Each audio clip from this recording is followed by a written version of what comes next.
Hi, in this video we're going to start looking at some concepts of coordinate geometry involving line segments, specifically midpoint, distance, and slope. To start, we're going to consider 2 points, A and B, and they are connected here by a dotted line, so that is a line segment joining A and B. Of course, A and B each are going to have coordinates in 2 space, so the first coordinate, I'm going to call x1 here. That would be the horizontal coordinate of A, and y1 would be the vertical coordinate of A. And then B would have a horizontal coordinate of x2 and a vertical coordinate of y2. Now, the way I've drawn them, x2 is a higher number than x1, and y2 is a higher number than y1. This line segment can look like anything.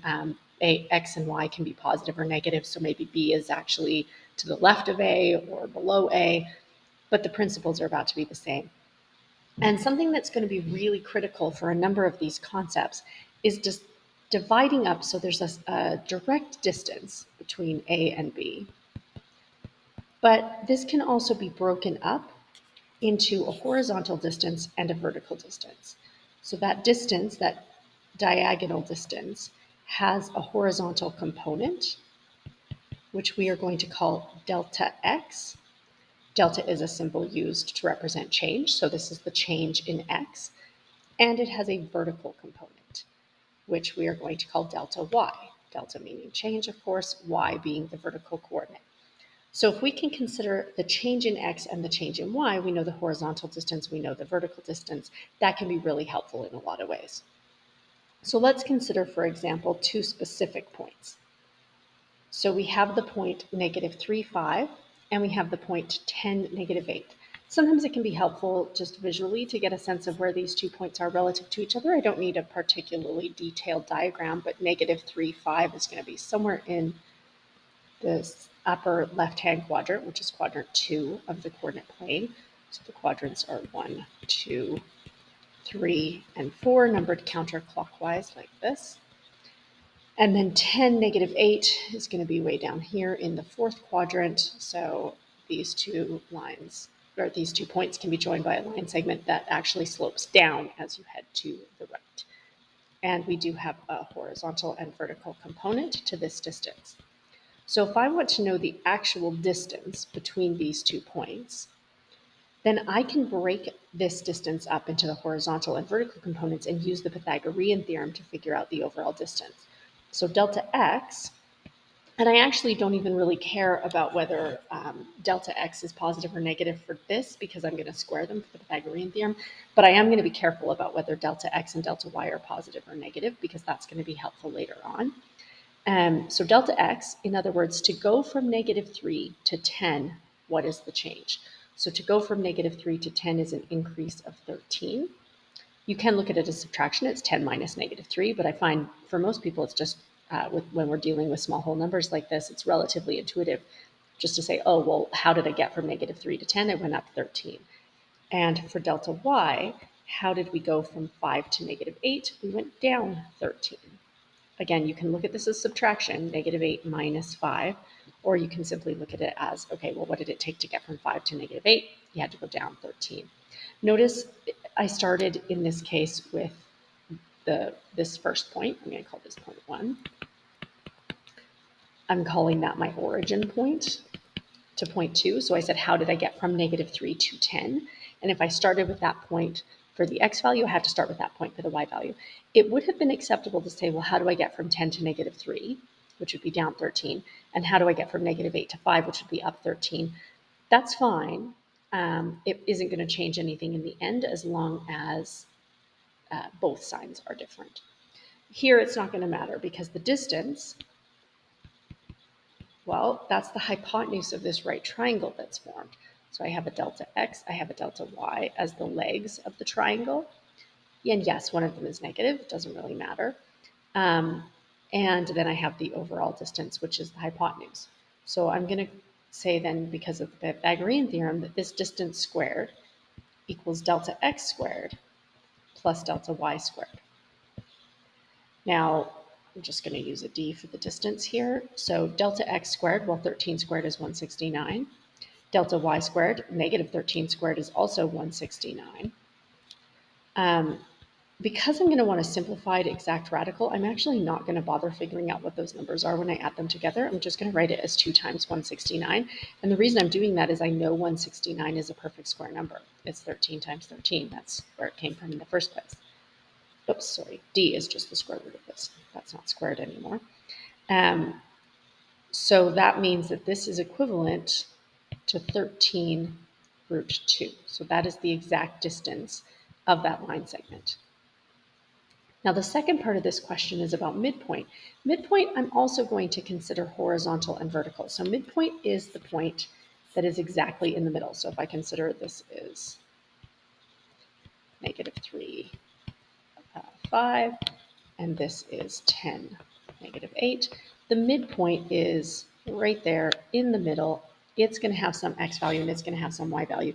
But again, I can consider horizontal and vertical change because overall, I know that delta x is the whole horizontal distance here. This is delta x. So this is delta x over 2, each part of it. And same thing, this whole vertical distance is delta y, so each individual part of it is delta y over 2. Another way of looking at it is that m, the coordinates of m, are the average of the two x coordinates and the average of the two y coordinates. So m, well, how do I find an average? I add up the numbers and divide by how many of them there are. So 10 plus -3 is 7, and there are 2 of them. And 5 minus 8 is -3, and there are 2 of them. So these are the coordinates of the midpoint. If I think about what then that is in terms of delta x, for example, half of delta x is 13 over 2. So in other words, if I added -3 plus 13 over 2, I would get the 7 over 2. Or if I took 10 minus 13 over 2, I would get the 7 over 2. Likewise, if I considered that half of delta y is -13 over 2, so 5 minus 13 over 2 would give me that -3 over 2. But probably the easiest thing for midpoint is to think of them as being the average of those 2 points. Oh, I didn't mention here the idea of slope. We are going to be interested in slope. That's coming up in the next couple examples. And for slope, this is where it's going to matter whether delta x and delta y are positive or negative or not. So for distance, I mean, technically distances are always positive, so it would be more appropriate to say that the length of delta y is 13. But I do want to consider whether y was going up or down. So for delta y, I am going to consider it was -13, and that's going to be very important for slope. Now, are these 3 points here collinear? Collinear means I'm asking, are they on the same line? So I'm actually going to come back to that question in a moment because I'm going to use these two definitions here. The slope is the ratio of the vertical change and the horizontal change between 2 points. So coming back to this example, the slope would be the ratio of the the vertical change to the horizontal change. So slope vertical change is delta y, horizontal change is delta x. And we care whether they're up or down. So delta y was -13, delta x was 13. Remember I mentioned if we had started with the other point and gone the other way, then delta y would be +13 and delta x would be -13. But either way, when we divide them, we get -1. So the slope between these 2 points is -1. The negative tells me that it's going down. That's good. I can see that in my diagram. And -1 means basically that for every unit it goes down, it goes 1 over horizontally. Now, how can I use that to tell me whether these points are collinear or not? Well, a line is a set of points with a constant slope. So any 2 points on a line, if I consider this is a line, that's a constant slope.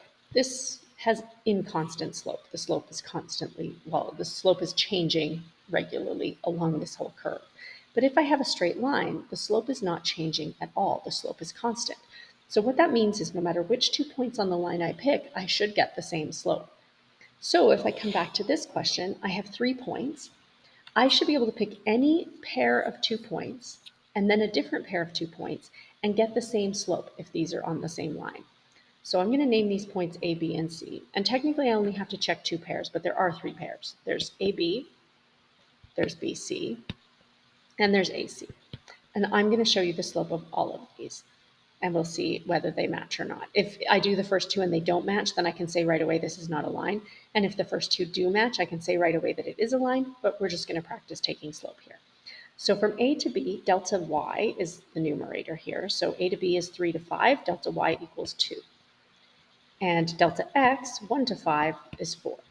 So the slope is 2 over 4. Now, we use an m for slope. Nobody's really sure why, but we do. So small m represents slope, which, if I simplify that fraction, is 1/2. For BC, delta y, well, from 5 to 9 is an increase of 4, and delta x, from 5 to 13, is an increase of 8. So m is 4 over 8, which is also 1/2. So right away, I can conclude that yes, they are collinear.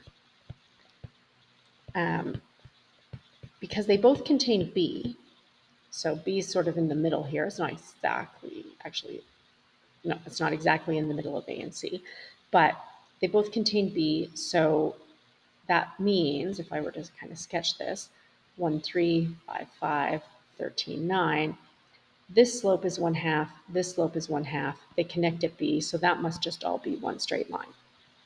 So AC, just to verify, delta y, well, the y values of A and C are 3 and 9, so to get from 3 to 9 is an increase of 6. And delta x, well, from here we're going from 1 to 13, that's an increase of 12, which means that the slope is 6/12, which, no surprise at this point, is also 1/2. So collinear means they are all on the same line, and if they are collinear, they will all have the same slope. More information about slope. If the slope of a line is positive, the line goes up from left to right. That means that delta y and delta x are both positive. We're going to kind of always assume that our horizontal movement is from left to right, so that would be a positive movement. So if the y value is also positive, the overall slope will be positive. So for example, 0, 2, and -3, -5. So 0, 2 is about there. -3, -5 is going to be down here. Overall, that line goes up. Even if I consider delta y, for example, in this case, if I consider it as going from 2 to -5, that is a decrease of 7. And delta x, in this case, if I consider it going from 0 to -3, is a decrease of 3. But their ratio, -7 over -3, is going to be positive 7/3. If the slope of the line is negative, it goes down from left to right. So considering -8, 0, and -2, -2, for example, that is a decreasing line. It's going down. So in this case, delta y, well, from 0 to -2 is a decrease of 2. But delta x, -8 to -2, is an increase of 6. So the slope is -2 over 6, or -1/3. If the slope of the line is 0, what that means is that delta y is 0. So if delta y is 0, let's see what happens. Delta y equals 0, the slope is 0. So what that means, if I consider actual points on a line, that the y values of those 2 points are the same. So let's say, for example, I have the point -5, 3, and I have the point 1, 3. So delta y is 0 because the y value has not changed. I mean, delta x in this case is 6, but that doesn't really matter because the 0 divided by 6 is still 0. So what happens in this case is we get a horizontal line. So if the slope is 0, that line is horizontal because there is no vertical change at all. Now the tricky thing is if delta x is 0. So supposing I have delta x equals 0, if I have 2 points that have the same x value, so for example, 1, 4, and 1, -2, delta x is 0. In this case, delta y could be considered 6 or -6, depending on if I consider it going from -2 to 4 or from 4 to -2. It doesn't really matter because the slope in this case can't be 6 over 0. It can't be -6 over 0. If this is the case, then we say the slope is undefined.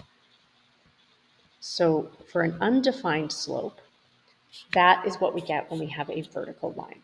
So the line is vertical if delta x is 0, which means that slope is undefined because I can't divide by 0. And last thing about slope is parallel and perpendicular. So two lines are parallel if their slopes are the same. This is different from being collinear.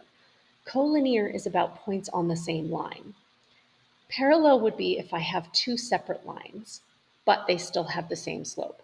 So for example, considering a quick sketch of these, if I have the line joining 2, 4, so 2, 4 would be kind of here-ish, and 3, 1, somewhat in this vicinity. So that's one line. And then 2, 6, and negative 115, which would be way up here into my wording. Those can't be collinear. They can't be collinear because 2, 4 and 2, 6 are right on top of each other and the other ones are not. So obviously I'm not dealing with just a vertical line. But if the slope between these 2 points and the slope between these 2 points is the same, those are parallel. They certainly look parallel, but this is a very rough sketch, so maybe they do meet somewhere off. Even if I drew it very nicely on grid paper, maybe they're just very slightly leaning towards each other. Parallel, of course, means they will never meet.